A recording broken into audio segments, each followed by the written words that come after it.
Hi guys, మొత్తానికి మనం Vishwak Sen act చేసిన గామి మూవీ అలాగే ప్రేమలు మూవీ ఈ రెండు మూవీస్ బ్యాక్ టు బ్యాక్ చూడడం జరిగింది.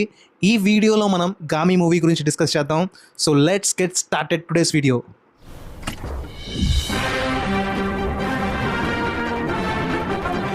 సో బేసిక్గా ఈ మూవీ గురించి నేను మార్నింగ్ నుంచి చాలా పాజిటివ్ టాక్ విన్నాను. చాలామంది ఈ మూవీ బాగుంది అన్నారు. సో దట్ కొంచెం హై ఎక్స్పెక్టేషన్స్, మామూలుగానే ఈ మూవీ మీద నాకు కొంచెం ఎక్స్పెక్టేషన్స్ ఉన్నాయి ట్రైలర్ చూసిన తర్వాత.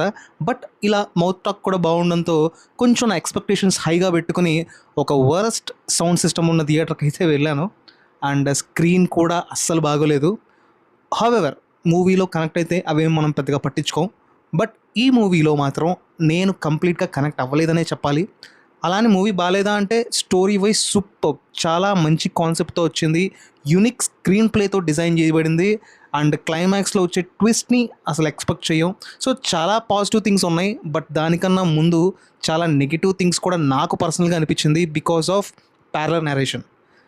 జనరల్గా ప్యారలల్ నరేషన్ ఉన్న కాన్సెప్ట్ ఉన్న మూవీస్ అంటే నాకు చాలా ఇష్టం. బట్ ఈ మూవీలో ప్యారలల్ నరేషన్ అనేది నాకు నిజంగా సమ్ కైండ్ ఆఫ్ ఇరిటేషన్ అయితే తెప్పించింది. అది మేబీ నా ఒక్కడికైనా థియేటర్లో ఉన్న వాళ్ళందరికీ నాకు తెలియదు, కానీ ఈ మూవీలో చాలా పాజిటివ్ థింగ్స్ ఉన్నాయి, అలాగే చాలా నెగిటివ్ థింగ్స్ ఉన్నాయి. సో ఓవరాల్గా నేను ఈ మూవీలో నాకు అనిపించింది ఏంటంటే it's a one time watchable flick. డెఫినెట్గా స్టోరీ లైన్కి మాత్రం మనం కుదురు చెప్పి తీరాల్సిందే. బట్ మూవీ మాత్రం చాలా స్లో పేస్లో వెళ్తుంది. అండ్ మధ్య మధ్యలో హై ఇచ్చే మూమెంట్స్ ఉన్నాయి, కానీ అది just because of background music అనిపించింది తప్ప అందులో సూపర్ ఇంటెన్షన్ ఉన్న సీన్స్ అయితే చాలా తక్కువనే చెప్పాలి. ఉన్న వరకు చాలా హైగా బాగున్నాయి. చాలా చోట్ల ఓన్లీ బీజిఎం వర్కౌట్ అయిన తప్ప విజువల్ పరంగా విజువల్ పరంగా ఈ మూవీ అవసరంగా ఉంది. బట్ కొన్ని సీన్లో నాకు అనిపించింది ఏంటంటే బ్యాక్గ్రౌండ్ మ్యూజిక్ సూపర్గా ఉన్న చోట విజువలైజేషన్ అంటే దీనికి ఎందుకు ఈ బ్యాక్గ్రౌండ్ మ్యూజిక్ అన్నట్టుగా అనిపించింది. ఇకపోతే ఈ మూవీలో పర్ఫార్మెన్సెస్ విషయానికి వస్తే విశ్వక్ సేన్ గారు ఆయన యాజ్ యూజువల్ బాగానే చేశారు. ఆయన లుక్స్ కూడా డిఫరెంట్గా బాగానే ఉంది. బట్ డైలాగ్ మోడ్యులేషన్లో కొంచెం ఇంప్రూవైజేషన్ ఏమైనా ఉంటే బాగుండేది. యాజ్ యూజువల్గా ఆయన మిగిలిన మూవీస్లో అలా మాట్లాడారు, ఈ మూవీలో కూడా అలాగే మాట్లాడారు. అండ్ హీరోయిన్ విషయానికి వస్తే చాందిని చౌదరి గారు, అండ్ ఆవిడ కూడా మంచి రోలే పడింది. And she also did a fantastic job. అలాగే ఈ మూవీలో అభినయ్ గారు ఉన్నారు. అలాగే ఇంకొన్ని ఇంపార్టెంట్ క్యారెక్టర్స్ ఉన్నాయి. ఒక పాప క్యారెక్టర్, అలాగే ఒక యంగ్ రోల్లో ఒక క్యారెక్టర్ ఉంటుంది. వాళ్ళందరూ కూడా చాలా బాగా చేశారు. నాకైతే పర్సనల్గా యంగ్ రోల్లో చేసిన అబ్బాయి పాపం సీరియల్లో హీరోయిన్కి ఉండే కష్టాల కన్నా అతనికి ఎక్కువ ఉంటాయి. అతను చాలా బాగా యాక్ట్ చేశాడు. అండ్ మిగిలిన వాళ్ళందరూ పర్ఫార్మెన్స్ కూడా వాళ్ళ పరిధి మేరకు బాగానే చేశారు. ఈ మూవీకి ఇంకొక బిగ్గెస్ట్ ఎసెక్ట్ వచ్చి బ్యాక్గ్రౌండ్ మ్యూజిక్ మాత్రం సూపర్గా ఉంది. ఎందుకంటే చాలా చోట్ల విజువల్ పరంగా ఓకే సోగా ఉన్న సీన్స్ని తన బ్యాక్గ్రౌండ్ మ్యూజిక్తో నరేష్ కుమారన్ గారు నెక్స్ట్ లెవెల్కి తీసుకెళ్లారు. ఫెంటాస్టిక్ బ్యాక్గ్రౌండ్ స్కోరు, అందులో మాత్రం తిరిగేలేదు. ఫైనల్గా షో రన్నర్ మన విద్యాధర్ గారు, ఈ మూవీ డైరెక్టర్ గారు నిజంగా ఒక కొత్త కాన్సెప్ట్తోనే తన ఫస్ట్ మూవీతో మన ముందుకు వచ్చారు. మూవీ స్క్రీన్ ప్లే పరంగా కానీ స్టోరీ వైజ్గా కానీ చాలా బాగుంది. But the only problem is slow pace narration చాలా స్లోగా ఉంది. దానివల్ల ఏంటంటే చాలా చోట్ల ఎంగేజ్ అవ్వాల్సిన సీన్స్ కూడా కొంచెం డల్ అయినట్టు నాకు పర్సనల్గా అనిపించింది. అండ్ ప్యారలల్ నేరేషన్ కాన్సెప్ట్స్ అనేవి బేసిక్గా బాగుంటాయి. బట్ ఇక్కడ కొన్ని చోట్ల ఏంటంటే ఇమీడియట్గా రావడం కొంచెం ఇరిటేషన్ తెప్పించింది, especially in the first half. అలాగే ఈ మూవీలో విజువల్స్ పరంగా కూడా ఫెంటాస్టిక్గా ఉందని చెప్పాలి. ముఖ్యంగా హిమాలయ పర్వతాలను చూపించిన విధానం అయితే నాకు చాలా బాగా నచ్చింది. నేను ఇంకొంచెం మంచి థియేటర్లో చూసుంటే బాగుండేదని నాకు నిజంగా మూవీ చూస్తున్నప్పుడు అనిపించింది.